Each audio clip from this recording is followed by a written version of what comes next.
Welcome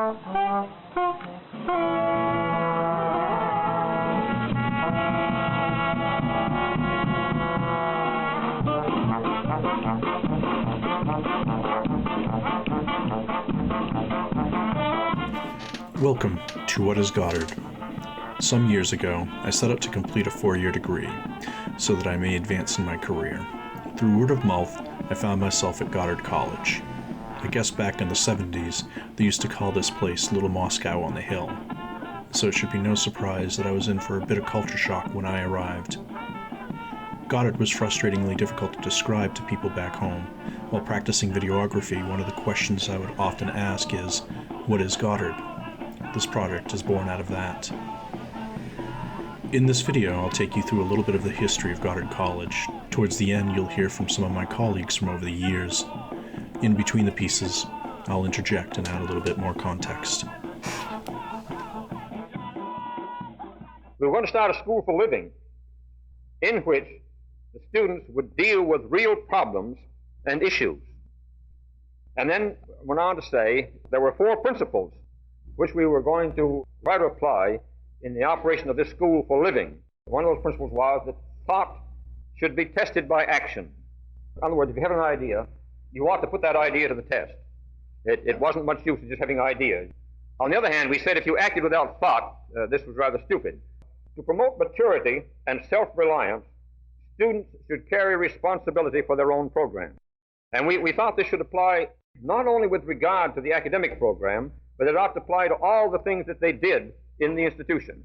And by the way, we regarded curriculum as everything that a student did, no matter what. His social life, his work program, his studies, his off-campus performance, those were all a part of his curriculum. We had no extracurricular activities. Everything was the curriculum. Moreover, we felt that if one was to carry responsibility, they had to accept the consequences of carrying that responsibility. To be very specific, they were allowed to choose their own courses out of the offerings that we made. But what we said was, in effect, that if you choose this particular kind of program, you have to accept the consequences for what happens. And we graduated the first students from the senior division in 1943. It was just one boy, as a matter of fact, who entered. The other one was a girl who later became assistant to the president here, and she had been a graduate of the junior college. I mentioned it. That girl he's talking about is Evalyn Bates. Spoiler alert, she'll become much more important in a little bit. We thought also it ought to be democratic in the sense that students should have a large part in the actual operation of the institution, in helping to determine policy. And they did that. They did this in a variety of ways. They created what came to be known as community government. So community government, the notion was that students and faculty and the other members of the staff would all be involved in discussing the problems of the institution and determining policy. They determined the kind of rules affecting social life. They had a great deal to say about who would retain as faculty. Community meetings were something fearful and wonderful to behold. They would have every Monday night. They were compulsory. This was not by order of the faculty, this was by vote of the community. One of the contributions is to come and listen, or to come and participate if you want to say something. Well, those meetings would start 7:30 and frequently run to 11:30, sometimes 12. Education. Another thing I did was to visit the University of Oklahoma. They had developed a program in liberal studies which combined some period in residence and correspondence study. They established a new degree because the faculty couldn't accept the idea that it was possible to, do correspondence study and earn the same degree that you could if you sat at the teacher's feet for a semester. But so these things were all working together. And eventually I kind of do it together so that the residence for 2 weeks, twice a year, was an important element, and the independent study with a faculty member was an important element. The granting of the same degree that we gave to undergraduates using the same faculty and the same procedures for evaluation of the work of the students as they proceeded through the program. The difference between those who stayed here for a semester and those who didn't was simply the difference in time of residence. The other procedures were all the same. And so giving the same degree made a great deal of sense. We were the first college in the country to award a degree on that basis. The adult degree program eventually became the low-residency model that all contemporary Goddard students now know. This is one of the many radical changes perpetrated by Goddard students, staff, or faculty, both on campus and in the world. The women's movement, to a lot of people, is a very frightening thing. And what we're trying to do is a different kind of thing. We're trying to be feminists instead of talk about it. This is the feminist studies dorm we're in, and some of the, I think, would have been the strongest feminists that have been here have been the women who have been very involved in something else, have lived here, come back here, use this as a support group so they could get more involved in what they were doing. And I think from the standpoint of the dorm, which I'm interested in the dorm, I live here, that's the way I want to see it used. And it seemed that the people who've been able to use it best and contribute most to it have been just those people who were most involved in their own field. Whether it's the low residency or the full residency program, Goddard students have always found the campus to be a safe haven for networking, training, or just bonding. In fact, some of the most important work starts and continues on campus. But there's an innovative program in Vermont that's small and experimental, but may give new hope to a few of those women to get off the welfare crutch. Robin Dion and Beth Miller are part of an innovative program at Goddard College in Vermont. Single welfare mothers and their kids live on campus in college dormitories while they pursue college degrees. The mothers began their studies last year when college and state welfare officials worked out a novel arrangement. Welfare housing allowance money, which would normally go to a landlord, goes to Goddard for use of its surplus dormitories, which would otherwise be empty. It's not costing anybody anything extra. The welfare mothers pay for other college expenses like tuition and books through a combination of federal and state student loans, plus scholarships. They remain eligible for food stamps and Medicaid benefits. What's the crowd say? This is one of the many times that Goddard made it into the news, but sometimes we had to react to the news. I can remember working late into the night, editing with my advisor on campus, while his home and family were threatened by a hurricane. Hello, this is a call to all Goddard community. We are developing, we had yesterday our first hackathon for developing a strategy to deal with humanitarian crises as they might arise. And in these days we're attending Puerto Rico and the Virgin Islands after the aftermath of the Hurricane Maria. We've been putting together links to organizations that we all work with, and we also are putting together an account where we can channel all the resources that we're able to link, and we're going to have a Google page and we're going to have a Facebook page. So I want you to be really engaged in this effort. It's going to be a sustained effort. We're going to respond. We're going to have elements of first response to attend the immediate crisis, and then we're going to be working with creating educational links, artistic links, exchanges regarding issues of sustainability as a learning community that we are, a learning and a caring community. As we know, Goddard is a space where heart meets mind, and we want to, through this hackathon and through this way of dealing with humanitarian crisis that we're putting together as a collective, we want to show that we can do something immediate, sustained, and with the right impact to communities that we have already identified that we can work with. Thank you. Thank you for staying connected, and we'll keep you posted on how it's all coming together. For these next few clips, I'll let alumni talk about their own experiences here at Goddard. I've got hours of interviews with these individuals and others. They're students of psychology, education, sustainability, sexuality studies, and many other programs and concentrations. While these individuals' backgrounds and what they studied vary greatly, as well as their view about what is Goddard, there does seem to be some shared experiences. I wish that I hope that I can keep coming back even after graduation and to visit and to just build more. I think there's a lot of building here, and hopefully more attention can be paid to all facets of Goddard and trying to keep it alive, because I think there's a lot of worry with what will happen to Goddard, and I know that all the student body is kind of in the same place with the faculty, and it's tough. It's tough, I'll say that, but yeah, I think that's it. In the same way that I'm studying interdisciplinary arts, and every definition of interdisciplinary art has to immediately assume the position that all art is interdisciplinary, Goddard is a community, and its meanings are multifolded. An interdisciplinary community and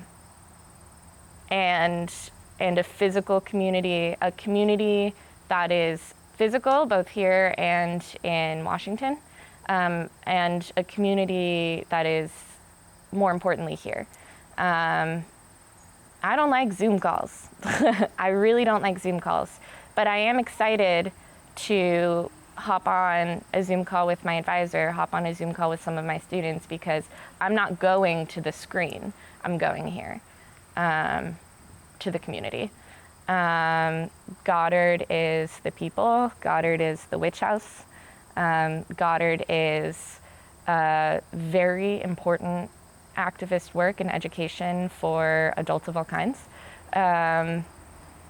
Goddard is a place, and that place is both physical and not physical. It's in our hearts. It's in our minds, and it's always changing. It's always reshaping itself.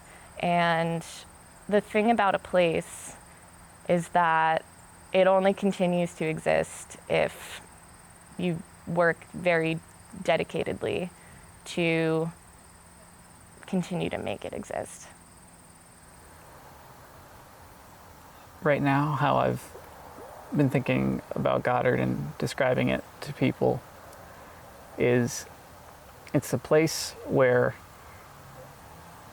as much as it might be presented or viewed in the media as a social justice college, or a college that potentially teaches students about social justice issues, which it certainly does, but not only is it just a place where you can go and learn about that, it is a place where at every level, from staff to students to faculty, people are fighting the good fight. They are fighting for workers' rights within the college. They are fighting for the rights of the faculty. Students are always organizing to help support each other and the faculty and the staff. This is not a place where we've figured out social justice. This is a place where we are actively trying to work it out. And I think that's what makes Goddard College unique among others, and a lot more so than just another online or low-residency college.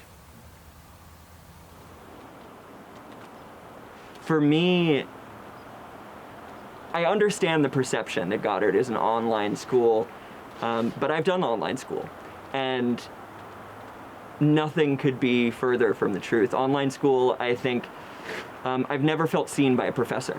I've never felt like I was in conversation with a professor. I felt like when I was taking classes online at previous schools that I was part of a machine. And I did have good experiences. I was able to take away real, genuine education from these other institutions. But Goddard could not be more different from that. And I think the residency period is a key part of it. There's something about the energy here. There's something As strange as it sounds, there's something in the air. Muriel Shockley, our program director, always says, we have these lectures, we have these workshops, the keynote speakers, the advisor meetings, and those are all important, but that's not the real work that you do at residency. The real work comes in the music building. The real work comes in the dining hall, in the Hay Barn Theater, in the silos and the dorm rooms and the lounges. The real work is standing and sitting with your classmates who are engaged in such remarkable diversity of work. Visual artists of all kinds, painters, dancers, illustrators, writers, poets. There are scientists, mathematicians, videographers, musicians. There are people engaged in such exciting and challenging work in so many different fields. And because of the way we are integrated with each other, you get a cross-pollination of disciplines, of schools of thought, of lineage and tradition that I've never felt anywhere else. I describe myself as a poet, as an author. That's the bulk of my work. But being here and saying, here's what I'm working on, and hearing a musician, an illustrator, someone working in critical theory or disability justice or sexuality studies, figuring out a way to connect it to their work, to bring things together, has shaped my writing so profoundly. In the same way that the community and tradition of spoken word performance art leads to this intermingling and cross-pollination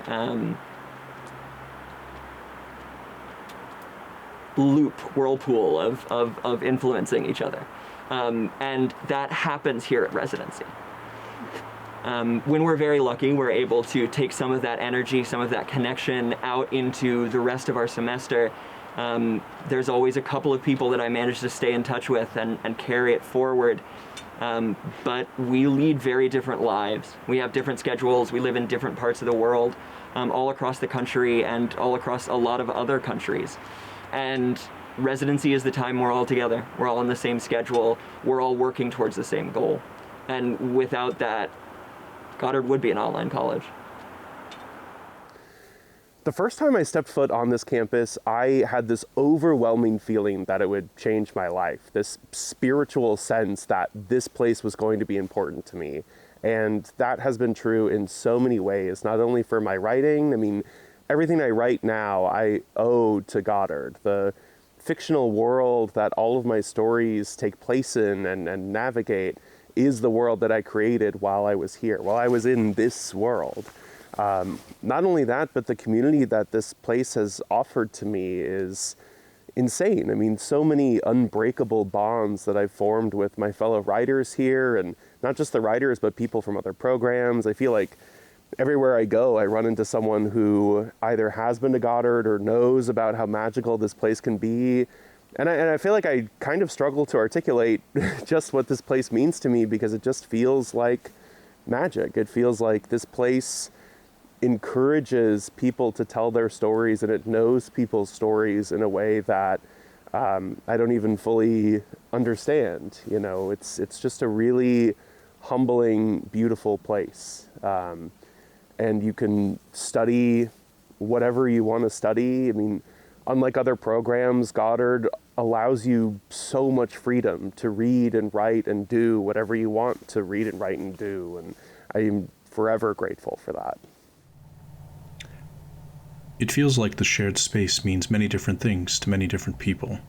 For some, it's networking, and for others, learning how to do activism. But most of these people seem to have one thing in common. The shared space allows us access to our community, to be able to lean on each other or act as inspiration. I'd love to show you more of their stories, but this video would probably be about 4 hours long if I shared it all. This isn't to say that we didn't share space in other places. Here are the alumni and staff at the State House in Vermont. The staff were on strike about a long-lapsed contract. We as staff felt terrible about having the strike during the UGP residency. However, this group stood with us, united with the workers. Interestingly, when management was deciding on how best to negotiate with us, they decided to cancel our health benefits. Imagine that. Sitting there, trying to think of the best way to compromise to get your workers back. Then you choose to cancel the insurance of your staff, many of whom make under $20 an hour. So it seems sometimes the institution doesn't reflect the public persona that it wishes to project. So solidarity forever, and the union makes us strong. Yeah. Woo! We're here. Give it up for Manny. This is the third time. Still counts as one, right? I love you guys so much. It's so powerful. Part of the reason that I came to Goddard College is because I worked for the Bernie Sanders campaign in 2016 in Lynn, Massachusetts. Wear it on my chest proudly. It's a union town, and I didn't know what sustainability was.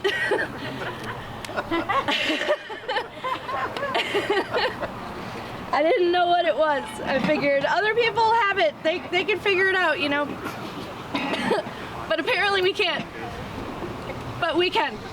Because we can make this college sustainable. Fuck this shit, you guys. Ready for another chant? Yeah. Hey, hey. Ho, ho. Dan Coy has got to go. Hey, hey. Ho, ho. Dan Coy has got to go. Hey, hey. Ho, ho. Dan Coy has got to go. Hey, hey. Ho, ho. Dan Coy has got to go. Hey, hey. Ho, ho. Dan Coy has got to go. Hey, hey. Ho, ho. Dan Coy has got to go. Hey, hey. Ho, ho. All right, and now the reward for all of your wonderful listening and chanting and food. So what? Goddard is an incredible place. It has wonderful people working at it, and I'm sure they'll continue to provide an experience that will allow new students to make a change. What is Goddard to me? Well, for me it broadened my context of our world, taught me how to critically think. It also reminded me I want to fight for change. As I stand here, ready to leave the college as both an employee and a student, I find myself saddened by the state the college is in. However, I'm hopeful that the wonderful people who remain behind will continue to provide the means to radicalize future students.